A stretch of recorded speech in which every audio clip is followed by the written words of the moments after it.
আসসালামু আলাইকুম, আমি রুমানা বলছি গোরমেট কুকিং থেকে। আমি আজকে আপনাদের জন্য একটি গাজরের আর সাবুদানার একটি ডেজার্ট নিয়ে এসেছি। এই ডেজার্টটা খেতে এত মজা, আমি আপনাদেরকে দেখাচ্ছি।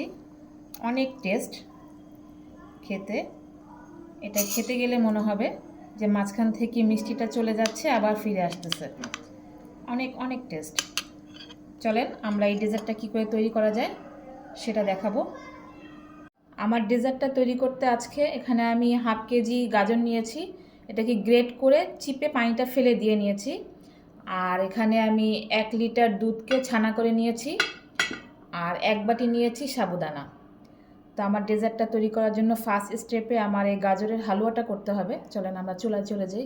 হালুয়াটা তৈরি করার জন্য আমি এখানে হাফ কাপ ঘি নিয়ে নিচ্ছি। এখানে তেল দেওয়া যাবে না, তেল দিলে হালুয়ার যে আসল টেস্টটা সেটা পাবেন না। আমি এখানে 3-4 টুকরো এলাচ দিয়ে নিচ্ছি। আমি এখন গাজরগুলো ঘির মধ্যে দিয়ে আস্তে আস্তে ভেজে নিব, এগুলো গাজরের একটা কাঁচা গন্ধ সেটা যেন চলে যায়। আমি গাজরটা কিছুক্ষণ ভেজে নিয়েছি। এখন গাজরটা সিদ্ধ হওয়ার জন্য আমি এখানে 1 কাপ লিকুইড দুধ দিয়ে দেব।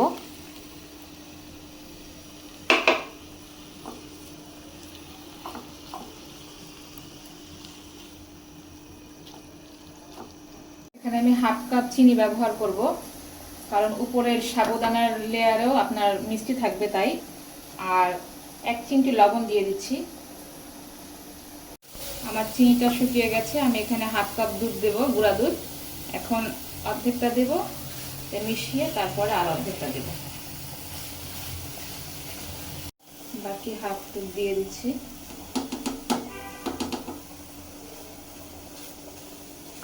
আমার গাজরের হালুয়াটা হয়ে গেছে। আমি প্রথম লেয়ারটা সুন্দর করে সেট করে নিচ্ছি। এটার উপর থেকে আমি ছানাগুলো দিয়ে দেব।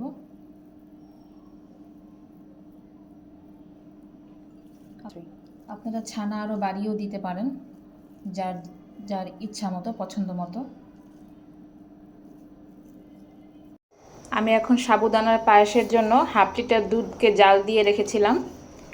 তো এটার ভিতরে আমি এই 1 কাপ সাবুদানা দিয়ে দেব।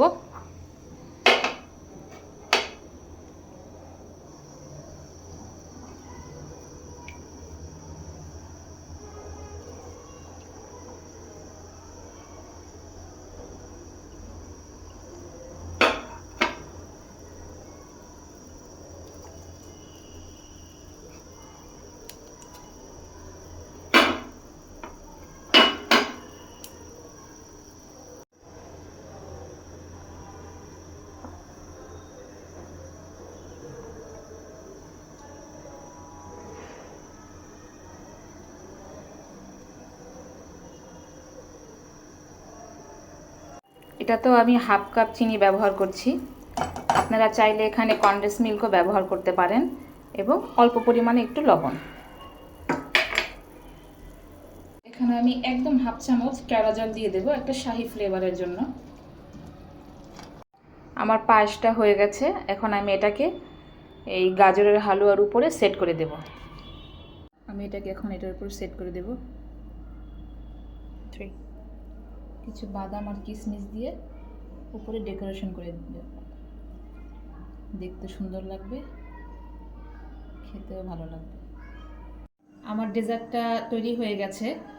আপনারা এভাবে কম মিষ্টি দিয়ে, আমি খুব কম একটা ব্যালেন্স রেখে এই মিষ্টিটা ব্যবহার করেছি যেন ডায়াবেটিক্সের পেশেন্টরাও খেতে পারে।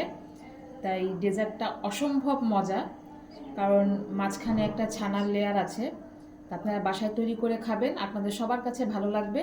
আর এরকম যদি সহজ সহজ এবং সুন্দর রেসিপি পেতে চান, আমার চ্যানেলটাকে সাবস্ক্রাইব করবেন, ফলো করবেন এবং লাইক, কমেন্ট, শেয়ার দিয়ে সাথে থাকবেন। আসসালামু আলাইকুম।